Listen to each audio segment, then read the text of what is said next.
situarmos, né, eu estou aqui na capital, em São Paulo, capital, vim para cá de Rio Preto com a minha família no começo dos anos 60 e cresci aqui em São Paulo. Eu sou paulistano por adoção e amo muito a minha cidade. Nós moramos aqui na zona oeste de São Paulo.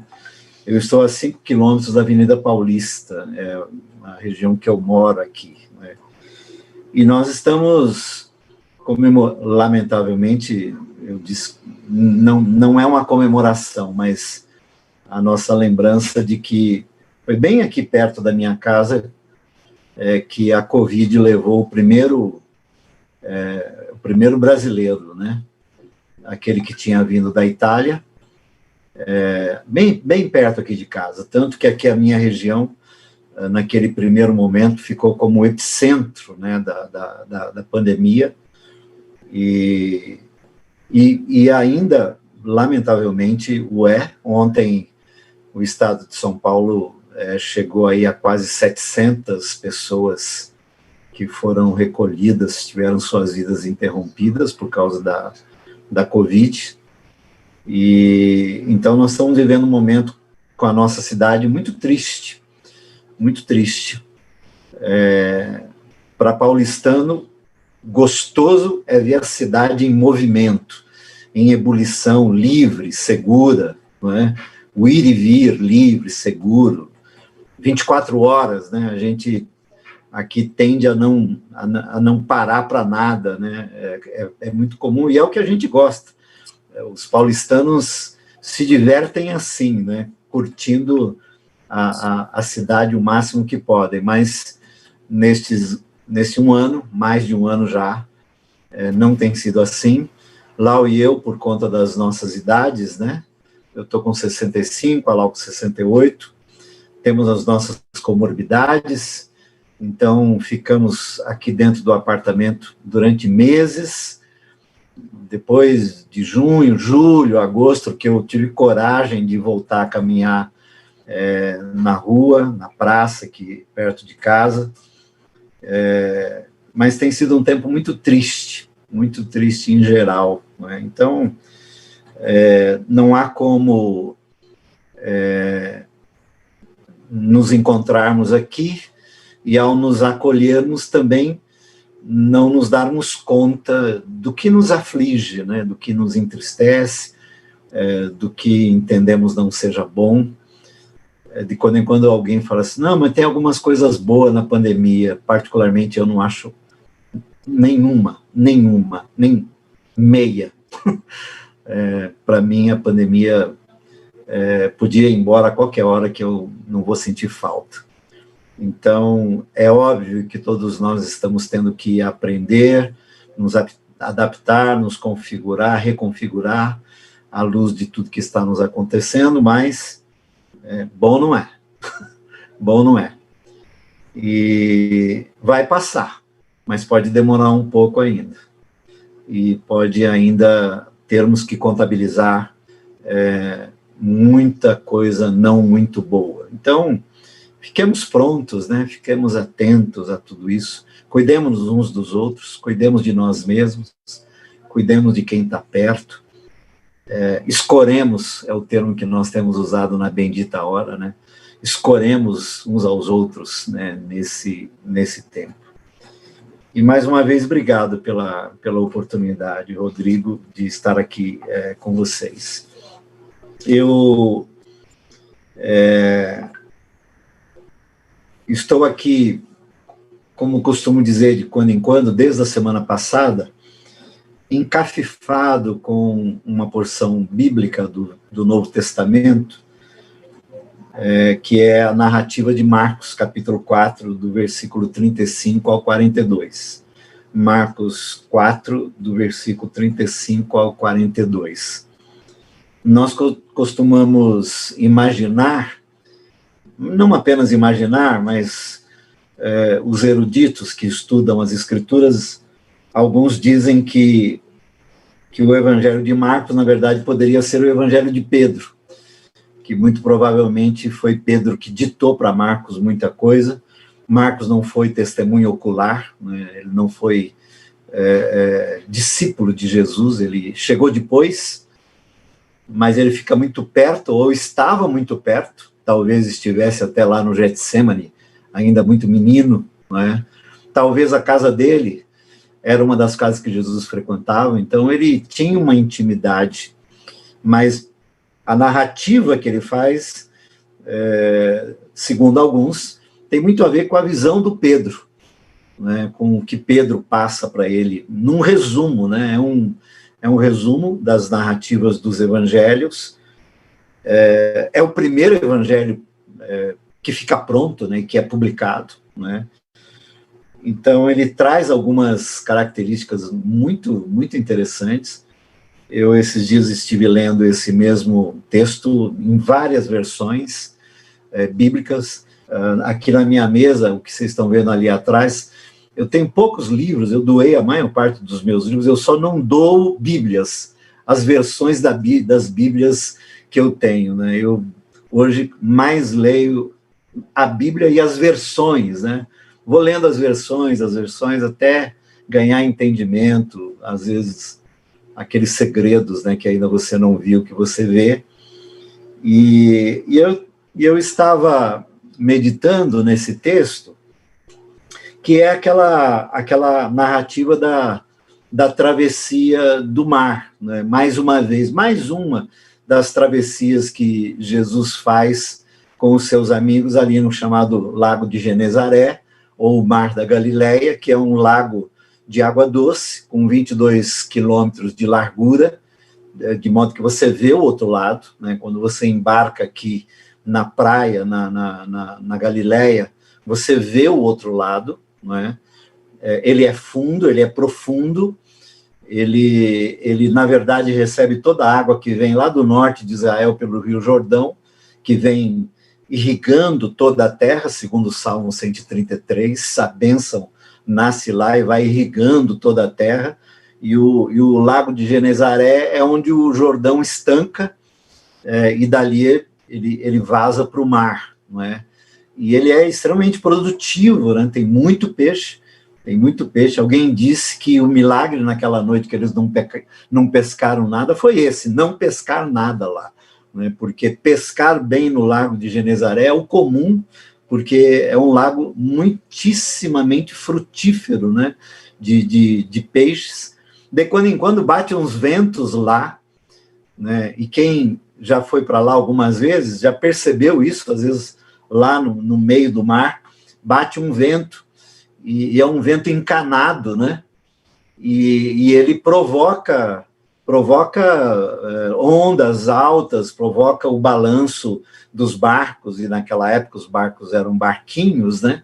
Pequenas embarcações, e os discípulos estão mais uma vez numa dessas travessias, amando do Senhor. Ele despede da multidão, né, a partir do versículo 35, ele se despede da multidão e manda eles irem adiante, né, E é num desses episódios, né, que surgem perguntas, né? Aqui ele está no barco, e é aquela hora que ele dorme no barco, né? E às vezes eu fico pensando assim, que alguma das nossas orações dá a impressão que há um Deus presente, mas dormindo, né? Há um Deus presente, a gente sabe que tem um Deus presente, mas está tão silencioso, não reage de uma forma que a impressão que a gente tem é que ele está, mas está dormindo. E é ali que aparece uma das perguntas que me intrigou, e fiquei tentando aqui comigo imaginar aquela cena, né? Eles dizem assim: mestre, não te importa que morramos? Não te importa que morramos? Essa expressão, do jeito que eu estou lendo aqui, ela está na nova versão internacional, na Bíblia NVI. Há outras versões que a pergunta tem outros vocábulos. Mas eu gosto dessa. Mestre, não te importa que morramos? Tipo, para o Senhor tudo bem? O Senhor não está vendo a angústia que nós estamos vivendo? O Senhor não está sentindo os solavancos? O Senhor não está sentindo o soprar dos ventos, o uivar dos ventos? O Senhor não está percebendo que nós não damos conta disto? O Senhor não se importa que morramos?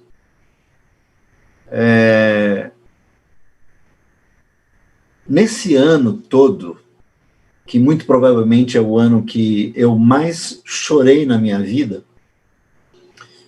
quem tem nos acompanhado aqui na Bendita Hora desde março do ano passado, tem ouvido isto, mas muito mais do que ouvido, tem testemunhado os meus choros, né? Os meus choros. Alguns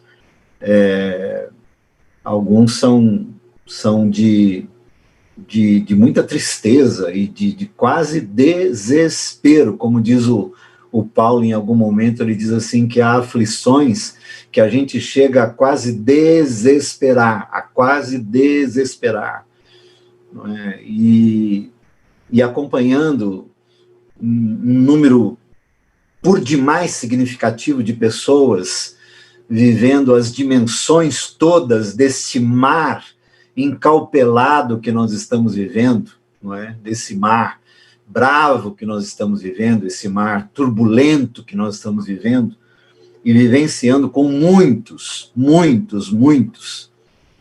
Lá pelas tantas, eu fiz essa pergunta. O Senhor não se importa que morramos? O Senhor não faz conta disto? Está tudo bem para o Senhor que a gente morra? E essa expressão dos discípulos, narrada à luz do testemunho de quem estava no barco, no caso de Pedro e os outros irmãos, e ali, né, e aqui, para nós lermos nos dias de hoje, me traz uma coisa gostosa que tem a ver com a nossa fé, e que tem a ver com o nosso Deus, e que tem a ver com o que é a experiência daqueles que de fato são convertidos a Jesus de Nazaré. Isto é, poderem ter esta impressão, poderem reclamar deste modo, poderem dizer isso sem que isso seja uma irreverência, sem que isso seja uma heresia, sem que isso seja mal visto por aquele que está ouvindo essa murmuração, essa reclamação. O senhor não te importa? Tudo bem para o senhor? O senhor não liga? Vai continuar assim? Agora, a média móvel no Brasil é de mais de 2.000 mortes por dia. Dezenas, centenas e milhares por dia no planeta. O senhor não se importa? Então, a primeira reação minha foi essa. Que bom ter um Deus para o qual eu posso abrir o meu coração e dizer o que eu estou pensando sem nenhuma reserva. Sem nenhuma reserva. Sem medo de ser julgado, sem medo de ser punido, sem medo de ter que responder num tribunal, sem nenhum medo. Apenas diante dele, colocar o meu coração aflito, angustiado, triste. E com perguntas sem respostas. Mestre, não te importa que morramos? O senhor vai continuar dormindo? O senhor vai ficar aí quieto? E eu, quer saber, outro dia, enquanto meditava, estudava, eu disse: Senhor, muito obrigado. O Senhor não tem obrigação de acordar. O Senhor não me deve nada. O Senhor não me deve nada. Eu te devo tudo, a vida toda. Fique como o Senhor quiser ficar. Mas muito obrigado por me deixar reclamar. Muito obrigado por acolher as minhas lágrimas, por acolher o meu não entender, o meu não compreender, o meu não saber decifrar. Muito obrigado. Muito obrigado por ouvir as minhas murmurações, os meus lamentos. Muito obrigado. Muito obrigado por ser um Deus assim. Tão bom. Tão bom. Então essa é a primeira coisa que eu queria repartir com vocês. É neste Deus que nós cremos. É neste Deus que ouve, que nos ouve. Que nos ouve. Não importa o que venhamos a dizer a Ele. Ele nos ouve. E não fecha a cara, e não fica bravo, e não fica triste. Ah, Deus ficou triste. Não fica triste. Deus está de bem conosco, Deus está de bem com a humanidade. Em Cristo, Deus resolveu tudo que ele tinha contra a humanidade, ele resolveu em Cristo, tornando Cristo maldição, para que nós nos tornássemos livres, absolutamente livres, inclusive para dizer não para ele, e ele dizer: ok, eu estou resolvido com vocês. É esse Deus. Mas uma coisa também, acreditem, ele está no barco. Ele está no mar e ele está no barco. Ele está no mar e está no barco. Ele está no barco. Ah, eu não vi, não percebi, não noto, ele está dormindo, quieto, não faz nada e tal, mas acredite, ele está no barco. Nós não estamos sozinhos. Promessa dele: eis que estarei convosco todos os dias. Outro dia eu disse para alguém assim: olha, Deus não prometeu resolver todos os nossos problemas, ele prometeu ir conosco. Ele prometeu estar conosco. Jesus não disse que ia resolver todas as questões. Não. Eu estou com vocês. E às vezes eu estou no meio da tempestade. Às vezes não, eu estou no meio da tempestade e sentindo o vento e o uivar e a violência do momento. Onde Deus estava? Estava lá comigo. Estava lá comigo. Onde Deus está agora? Está com a Lília lá na UTI. Está com a Cileima, mãe do Jack, lá na UTI, lá em Brasília. E está nas UTIs de todo o planeta, de toda a Terra. Deus está lá. Deus está lá de diversas formas. Está nos profissionais de saúde, está nas medicações, está nos procedimentos, está nos equipamentos. Deus está lá. Deus está lá. E ó, muitos têm percebido ele lá. Muitos. Muitos. Eu tenho ouvido os testemunhos aos montes. Deus tem se comunicado. Mas a princípio parece que não. Parece que não. A outra pergunta que aparece nesse texto é do mestre, né, acordado pelos discípulos, quando ele diz assim: por que vocês estão com medo?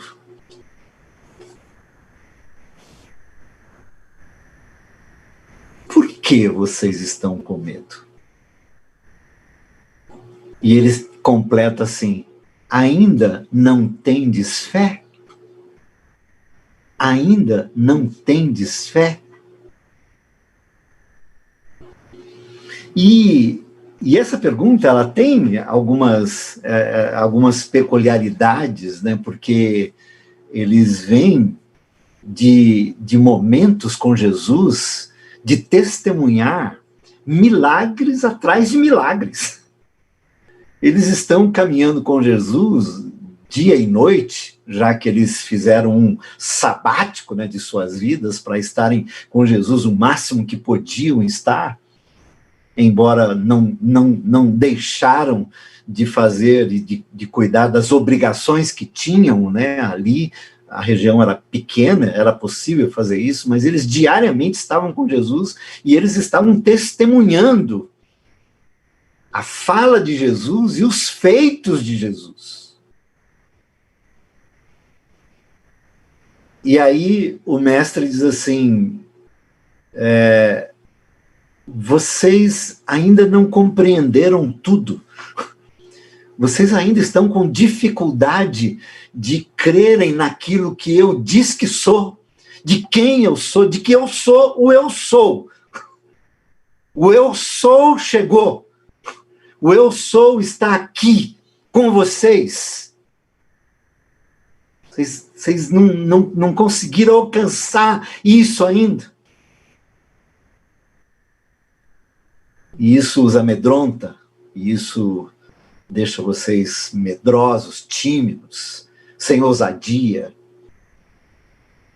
E eu tenho para mim que essa pergunta de Jesus não necessariamente é uma repreensão, não necessariamente é uma correção, mas sim um convite para um mergulho nele. Porque lá diante, o João, que provavelmente estava no barco, ele diz assim, o amor lança fora todo medo. Quando João fala o amor lança fora todo medo, já haviam passado pelo menos uns 40 anos desse episódio aqui no meio do mar da Galileia, quando o mestre diz assim, por que vocês têm medo?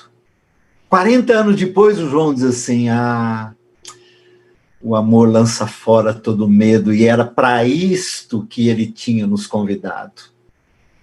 Era para isto, era para que nós mergulhássemos nele.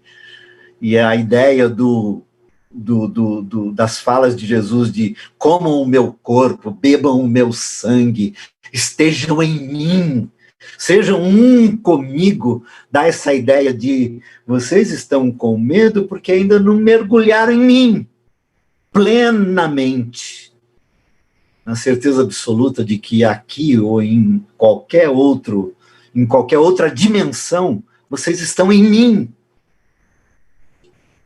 A ideia é que naquela hora ali eles viam Jesus quase como um homem como eles. E Jesus disse assim, eu sou homem como vocês, mas carrego a natureza divina. Isso aqui tudo fui eu que criei. De modo que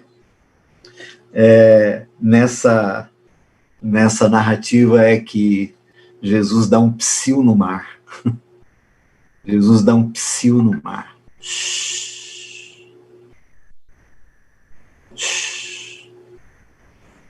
E o mar fica calmo. E aí vem a pergunta deles. Quem é este que o mar e o vento o obedecem? Quem é este? E aí, essa pergunta dos discípulos leva a impressão que dá é que eles vão vivendo dimensões relacionais com Jesus ali no barco. E aí essa pergunta dele é uma palavra que eu gosto, porque ela dá essa ideia, é do assombro, do espanto, do assombro, do extasiarem-se diante do psiu, do dono sobre o que é dele. O psiu do dono sobre o que é dele. O mar é meu, o vento é meu. E eles ficam extasiados, assombrados, eles caem num êxtase. E a pergunta pro nada e pro universo. Quem é este? Quem é este? Quem é que está no barco comigo? Quem é que está comigo na vida? Quem é que está na travessia comigo? Quem é esse? Quem é esse? E aí me leva a uma percepção minha na minha relação com o mestre e de nessas ao mesmo tempo que eu disse que Jesus o chamava para um mergulho dentro dele, mas ao mesmo tempo manter essa distância, porque ele é Deus. Como Pedro diz lá em Lucas capítulo 5. Afasta-te de mim, Senhor, arreda-te de mim. O Senhor é Deus. E eu não passo de um homem pecador.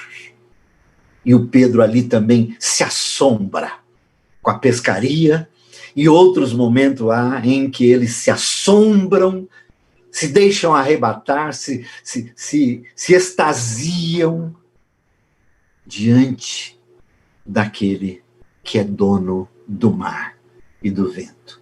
E aí eu fico assim, nesta jornada em que, perdoe-me fazer essa fala crítica, em que o mercado religioso tem feito tantas propostas de busca de intimidade, né? Tem cursos para buscar intimidade com Deus, tem curso. E tem gente que dá curso de intimidade com Deus que chama Deus de você, de tratar Deus como se fosse um coleguinha de escola. Isso não me causa uma boa impressão, perdoe-me, não me causa uma boa impressão, porque eu fico pensando, eu me tornei amigo do meu pai depois dos meus 50 anos. Meu pai morreu aos 89. E eu me tornei amigo do meu pai nos últimos anos dele. Porque eu precisava ter um pai. Amigos eu fiz a vida toda, em muitos lugares. Eu tenho amigo no mundo todo. Mas pai eu tinha um só. E até o último dia, eu chamei ele de pai, meu pai. Meu filho me trata de paizão. E trata Lau de mãezinha. Ele me chama de paizão. E meu filho está com 32 anos. E a gente está caminhando para ser amigo. Mas eu gosto mesmo de ser pai dele. E pelo jeito ele gosta de ser meu filho. E isso mantém entre nós uma distância saudável. Que de quando em quando ele se espanta comigo. Pô, paizão!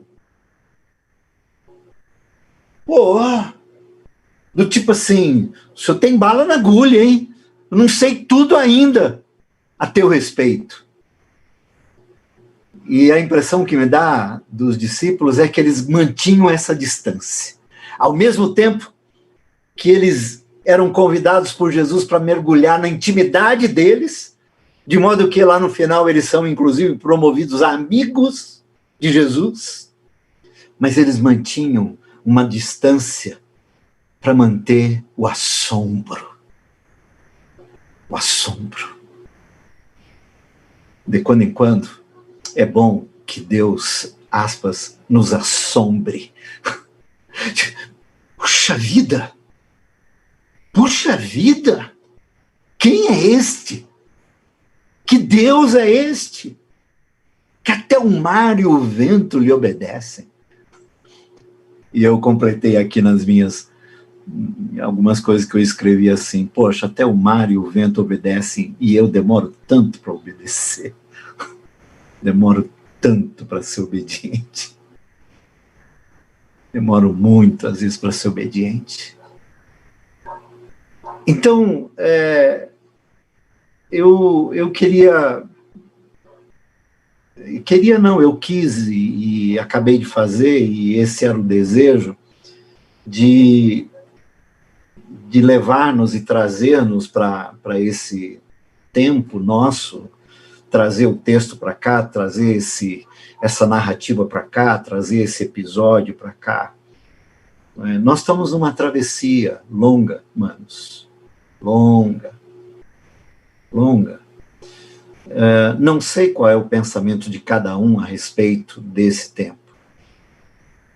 E alguns sabem dos meus pensamentos, porque eu os explicito, eu os publico, muitos deles. E eu sou muito reverente com o pensamento de cada um, não importa em que direção pense. Eu sou reverente ao pensamento de cada um, e se cada um pensar segundo a sua própria consciência, e melhor, se pensar segundo a sua própria consciência cativa a Cristo, então, aí a minha reverência é maior ainda. Mas não importa o pensamento de cada um a respeito deste tempo. O fato é que nós estamos numa travessia. E ela tem se mostrado longa. E há ventos uivantes. E há obstáculos, e há objeções, e há tentativas variadas de sabotagem, de boicotes, e enfim, às vezes eu penso que nós, como humanidade, estamos submetidos a uma forja, e todos estamos sendo, de alguma forma, provados, mas eu não estou afirmando, porque não é nem isso que eu creio, que isso venha da parte do Senhor, não, em absoluto. Eu penso que nós estamos tendo que dar conta de nós mesmos e daquilo que tem sido o que a humanidade tem provocado, e nós estamos tendo que lidar, cada um per si, quer dizer, eu tenho que lidar comigo mesmo e com o meu próximo e com tudo que está à minha volta, numa longa travessia. Alguns no começo diziam assim, estamos todos no mesmo barco. Não, nós estamos todos no mesmo mar. Tem gente que está em iate, outros estão em barquinhos à vela, e outros estão num barquinho sem remo. O mar é o mesmo, mas os barcos são diferentes. Eu costumo dizer que Rodrigo, isso aqui é um barco, né? Quem está nesses barcos aqui, eu diria que está navegando num barco bom, porque não está sozinho, né? Eu tenho o barco do caminho, eu tenho o barco da bendita hora, o barco do amor em movimento, o barco dos peregrinos virtuais, né, por onde eu tenho transitado aqui. O fato é que eu não estou sozinho nesse mar, eu estou nesse barco, nestes barcos. Mas nós estamos numa travessia longa, que dá medo, e de quando em quando a nossa fé é colocada em xeque, a gente é provado na fé, não é? E também, não poucas vezes, ficamos extasiados com os livramentos que temos tido. Em meio ao lamento por aqueles que não deram conta, em luto permanente por aqueles que não deram conta, luto permanente, lido aqui diariamente, com famílias, irmãos, irmãs, queridos, alguns muito perto, perdi alguns amigos íntimos, próximos, para essa doença. Mas não foram poucas as vezes que eu também fiquei assombrado, porque percebi que Deus está presente nessa longa travessia. Talvez fosse levar em conta alguns daqueles pensamentos mais altos, né, que eu gosto muito, Eu lembro do Frei Beto dizendo certa vez numa roda conosco que nós estávamos numa espécie de esquina do tempo, que o mundo estava para uma virada de época, uma mudança de época, uma mudança de era. Nós vivemos época de mudanças, era de mudanças. Os últimos 100 anos, 150 anos, os últimos 200 anos, era de mudanças. E nos últimos 50 anos, meu Deus, dos últimos 20 anos, meu Deus, uma época de mudanças.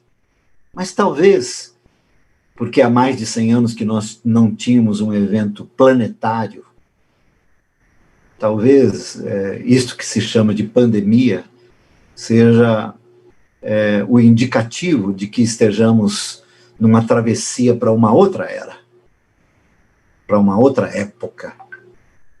E, de alguma forma, aqueles que estão aqui e os que estão dando conta dessa doença, louvado seja o Senhor, que é a grande maioria, 95% dos que são contaminados sobrevivem, mas o número de pessoas que são recolhidas é muito grande e não dá para desdenhar e não dá para relativizar, não dá, é impossível, é muita dor. Mas talvez estejamos vivenciando essa travessia para uma outra era. E aí eu fecho, talvez uma pergunta que não está no texto, mas que talvez tenha ficado no coração deles quando Jesus os deixa em carne e osso. Talvez fique no coração deles o que pode estar no nosso coração e no meu está diariamente. Nessa travessia, o que cabe a mim? O que cabe a mim? O que cabe a mim? Eu não estou aqui de graça, eu não estou aqui à toa, eu não sou um qualquer, nem vocês. Não. Nós estamos nesse universo. O que é que me cabe? E aqueles que têm feito a caminhada comigo sabem que eu digo assim, a mim me cabe amar,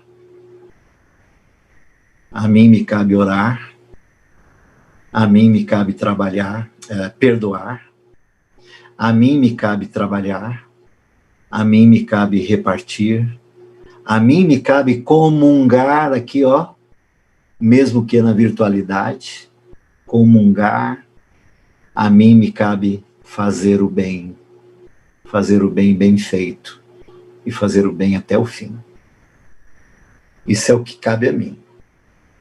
Eu já me achei.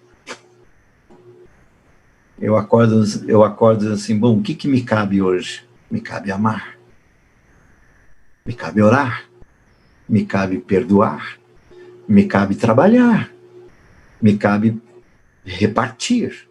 Porque tem gente precisando da minha partilha.